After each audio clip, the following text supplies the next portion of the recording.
Hello everybody, this is David here, aka Chessman, and today we're going to go over a chess game between Magnus Carlsen and Sergey Karjakin. This happened in the 2016 World Chess Championship match. Magnus was the champion and Sergey was the challenger. And I'm forgetting which round this game was. Let me check again. This was round 10. Magnus Carlsen was down in the match by one game, and this is the game where he tied it back up. So we're going to see how he did it. I loaded the game up in chess.com's analysis board, and I'm doing game review. Basically, I'm trying to analyze games really down to every move. I want to know what every move was made for, if we can. So I'm using game review and our own brains and hopefully inspiration from God, so we can be smart enough to understand these moves. Um, some moves that are just time wasters, like there's nothing really going on in the position, and we're we're gonna cover those moves too if we can. Those to me seem to be the most difficult moves to cover, but we're gonna do the best we can. It should be more in depth than just as more probably more in depth than most of the other content out there. Um, I can tell by the graph here, it looks like the game was pretty even most of the game until the very end. And looks like Magnus got a 95.5% accuracy and Karjakin got a 91% accuracy. Magnus played like a 3,000 rated player and Karjakin played like a 2750, so it was a pretty high game. The opening was almost 100%. The middle game was between 94 and 90%, and the end game was 97% to Karjakin's 88%. So let's see what happened. White's trying to stake a claim in the center. Textbook. All right, so we've seen this move before if you watched my videos. E4, basically it controls the center, controls these two squares, and lets the bishop and the queen out. So it's a good flexible move. Classic. Black's fighting for the center, opening the dark squared bishop. This is chess, baby. Like, this is Levy, by the way. So Levy, like Levy said, this also fights for the center and lets the dark square bishop out. Knight to f3, a super solid opener that immediately eyes Black's e-pawn. Tasty. Develops a piece and attacks the pawn. Also helps if White wants to play d4. Knight c6, the knight's developed. e5 is defended, and d4 is in its sights. It's getting spicy. Right, so it's defending the e5 pawn and has its eye on the d4 square. So White can't play d4 now. Well, he still could, because takes, and the queen would be out. The Rui Lopez. White develops, threatens, and gets ready to castle early. So, like Levy says, it develops the bishop. It looks like if you capture this knight, we get a pawn, but Black would be able to get the pawn back, so it's a little more difficult than that. But it's still a great developing move. Yeah, and White can castle next if he wants. Black develops the knight, putting pressure on the undefended pawn. Ouch! Puts pressure on this e4 pawn. d3 protects the e4 pawn and allows the dark squared bishop to develop. Alright, so we know why that move is good. Bishop c5 develops the bishop, attacks the f2 pawn, and prepares castling. Attacks the f2 pawn and prepares castling. Textbook play. Following the greats, building a solid game. And it helps White play d4 in the future. Castling kingside gets the king out of dodge and the rook ready to rumble. So protects the king and the rook is ready to develop. White activates the bishop and gets it into the game. Activates the bishop, gets into the game. And it's one of the most active moves for the bishop. That pawn just kicked the bishop. Gotta move it. So kicks the bishop. Does he really want to trade the bishop for the knight? Probably not.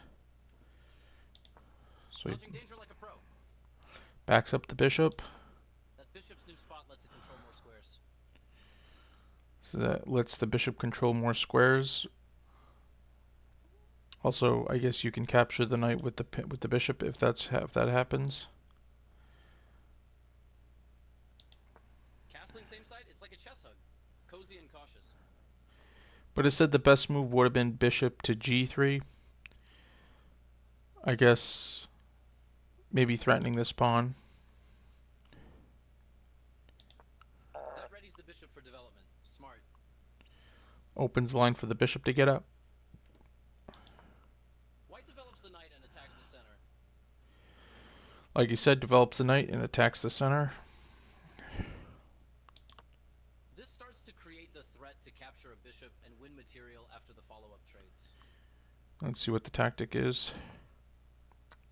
Takes, takes, takes, takes, takes, takes. Bishop back. It would still be about even though. But yeah, to me it looks like white's doing better, but according to this, black's slightly better.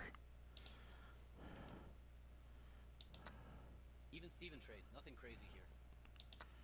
Black develops and recaptures, efficiency at its finest. So recaptures. Now that knight controls more of the board. Says that was the best move. So basically, there's nothing going on in this position. So putting the knight more towards the center could be good, but it's even. So it didn't really do anything. So now we're at a point where what moves can we make that don't hurt the position? That knight is now controlling more of the board. All right, controlling more of the board. Again, no tactics, but at least it's eyeing this pawn. Sharp move. They're not messing around with this one.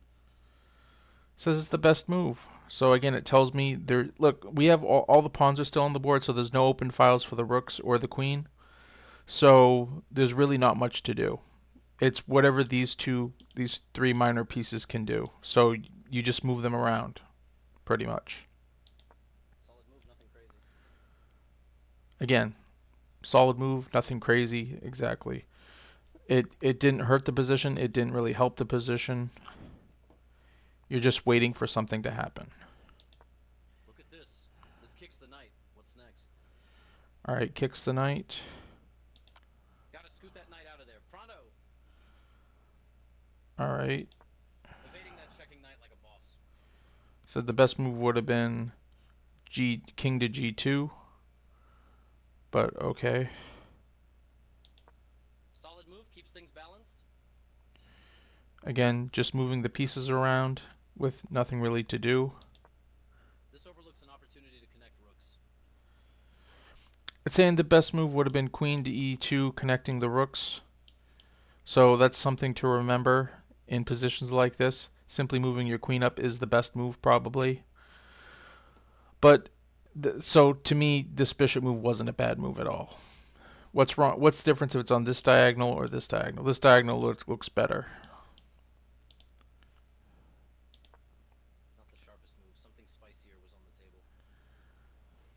Okay, I guess attacking the bishop would have been better, but I guess let's show the best move. And we'll show the follow-up. Okay, that's it. Okay. I was thinking if you took, then the rook would come out and then would take this pawn. And then the black would have an active rook.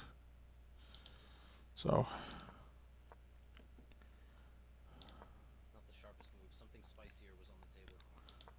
Now that's a bishop with some serious range. that was the best move. Yeah, so it said it was a mistake putting it on this diagonal. Now it's saying it's the best. Or this is the best move anyways. So it's just maximizing your pieces. But it doesn't mean that'll win the game. The knight is now vibing in a super active new spot. Again, there's nothing going on here. Unless we can get a pawn break like d5 and change the game, nothing is really going to happen.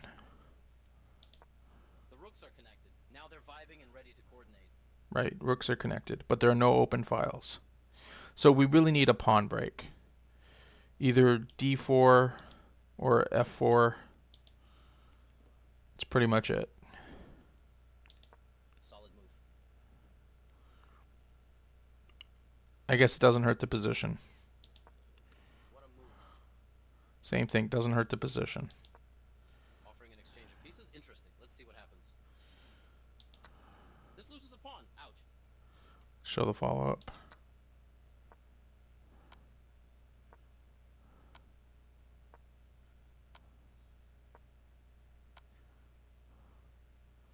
Looks like a draw to me, but it loses a pawn.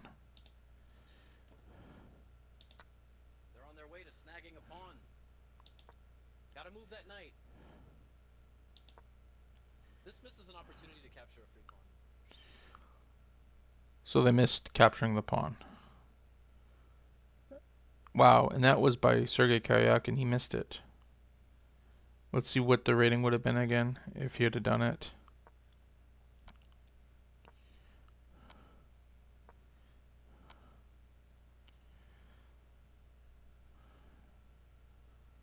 Yeah, I don't know. It's still pretty much draw. This misses an opportunity to capture a free pawn. Yikes, that leaves a pawn undefended and ready to be snatched up.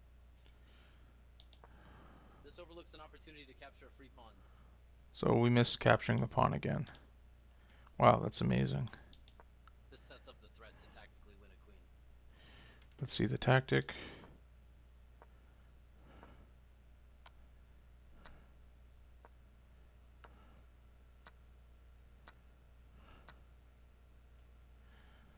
Okay, and that would have been 0.66 advantage for white. Gotta move. Nothing wrong with getting out of danger. Solid trade, nothing crazy. Keeps things balanced. Even Steven trade, nothing crazy here. Solid trade, keeps things even Steven on the board. Easy peasy recapture. And this is tough because Magnus needs to win this game. Well, he needs to win pretty darn soon. This is the 10th game. He has this game and 2 more rounds to tie the match. That attack wins a tempo, forcing the rook to boogie. Gotta scoot that rook out of there, pronto. Piece on the move. Hello, darkness, my old friend. If you notice again, all the pawns are still on the board. All 8 pawns for each side. So there's still no open files for the white rooks. So you got to look where there might be one. So maybe this pawn will take, and then these pawns will be weak. This prevents the opponent from being able to kick a knight. Okay, so it prevents h5 by white.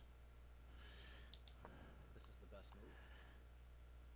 Doesn't say why it's the best move. But, and I don't know why. Maybe I guess you want to go here and then here. Maybe here. That looks like a good square. So I guess maybe you're trying to get the knight to g5. That looks pretty nice. Spicy meatball right here, yo. Zoom, zoom. White's knight found a more active square. Boom, best move. Right here, right now. So all the pieces are where they need to be. So it's just moving the king around. Bullseye. This move is an absolute banger. That knight is taking center stage and controlling more of the board.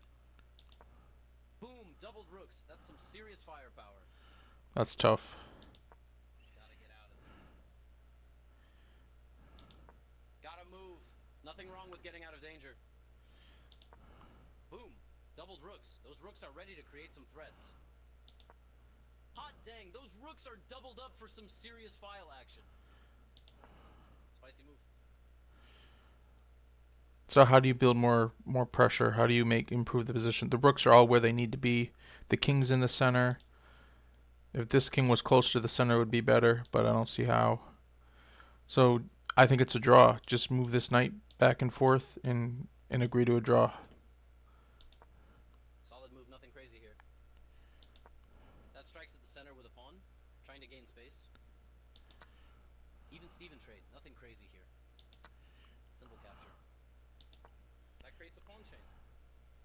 Why is that good? I don't know. green light to move a knight to a more active position. So it said e5 would have been the best move. But I don't see how that would have done anything. The position would have been locked in the center. There was only one good move, and that was it. Boom! Black's knight just found its sweet spot.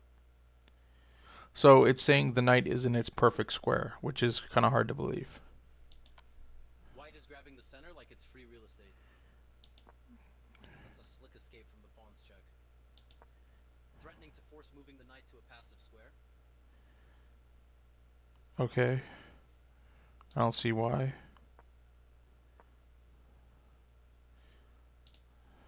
Okay. They failed to notice a chance to kick a knight. So they should have played c5 and kicked the knight. Okay. This move is the only one that works. What a find. Careful now, White. Black could win a pawn with the right moves. Show the tactic.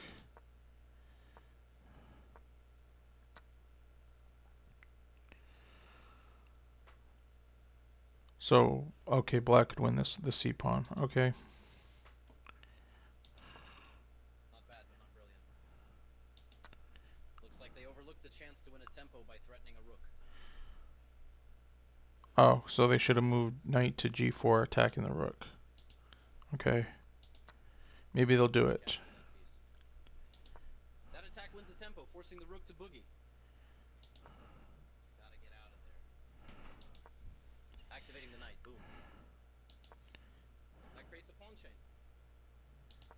That knight's in the spotlight, controlling more of the board. Dodging danger like a pro. Magnus is trying to keep pieces on the board to keep his chances alive. Solid move, nothing special. See, Karjakin's up in the match, so he's good with a draw.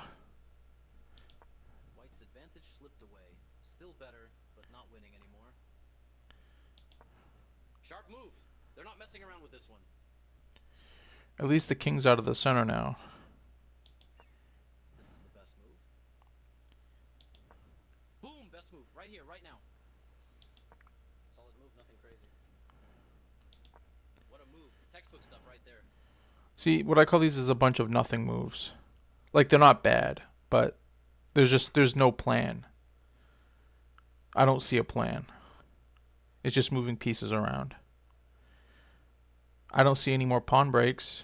The only two pawns that could do it is g4 and b5. Maybe b5, but this knight would have to move. Solid move. Something has to happen. Solid move, keeps things balanced. That attack wins a tempo, forcing the knight to boogie. Gotta scoot that knight out of there. Pronto! Solid move, nothing crazy here. What a move. Spicy meatball right here, yo. The thing I say about that one is it keeps the knight out of the square. But now maybe they can attack it. Oof, black just slipped into a worse position. White fumbled the bag. Advantage gone. Game's now neck and neck. That threat on the rook is a slick tempo snatching move. The rook is safe, thank goodness. Time to breathe. Not bad, but not brilliant. Bullseye. They just missed the opportunity to move a rook to a more active position. Okay, so the rook should have gone to f7. This overlooks an opportunity to attack a pawn chain. Yep, b5. That's the only thing that you can try to do in this position, I guess. Oh, all right, f3 to help support g4. So there's that option as well. Spicy move. Activating the piece. Boom. Oof, black just went from even Steven to totally screwed. This move is the only one that works. What a find. Black's pawn chain is about to feel the heat. Solid trade, nothing crazy. Keeps things balanced. Easy peasy recapture. That passed pawn is a monster. Black is cooking with gas now. Even though white's up over 2 points. Wow. This move is an absolute banger. That rook on the open file can now control more squares across the board. free pawn? You don't see that every day. What just happened? Dodging danger like a pro. There was only one good move, and that was it. That defends the rook. Nice. Not the sharpest move. Gotta be honest. Sharp move. They're not messing around with this one. Even Steven trade. Nothing crazy here. This is the best move. Boom! Best move. Right here, right now. Ooh, that knight is now in a safe zone. Bullseye. Solid trade. Keeps things even Steven on the board. That path is clear for the pawn. Boom! The rook is out of the way. I mean, Lovey sounds like he likes black, even though black's down 3 points. This move is the only one that works. What a find. Phew, that rook is now in a safe zone. Gotta move that knight. Even Steven trade. Nothing crazy here. Simple capture. So it's 4 pawns to 3 pawns. This one is dangerous. That rook is like a bouncer, stopping that pawn from getting into the VIP area. Gotta move. Nothing wrong with getting out of danger. Activate the king. Time for some endgame action. Yeah, how do you protect that pawn? You can't. Spicy. That pawn was just sitting there waiting to be snatched up. Black crushed that passed pawn, avoiding the passed pawn promotion later. This move is an absolute banger. That defends the pawn, nice. What a move. Textbook stuff right there. Solid move. What a move. Spicy meatball right here, yo. Sharp move. They're not messing around with this one. Yeah, I don't see how they win this pawn. Unless the king gets to this square. Nothing wrong with That must be here, and that's game over. Whoa. Black can't stop white from winning a pawn if they make the right moves. Let's show the tactic. Yeah. And with the pawn one, that's game over. Alright. So that's how Magnus brought the match back to even, and then he eventually won in the tiebreaks. Well, I'm glad we got to experience that game. Big positional win for white in the middle game. Advantage seized. There were a lot of moves in the middle that were kind of just wasting moves, kind of just time wasting. And as boring as that is, that's part of chess that we got to get good at. The one who can stall the longest. And like it's like you're walking a tight wire, and the longer you can walk on that wire, it's like the longer you're staying up.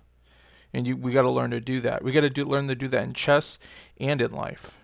Waiting for those opportunities. We got to be able to keep getting up every day and just lasting longer than everybody else. Try to last as long as we can. So yeah, I'm going to try to do that.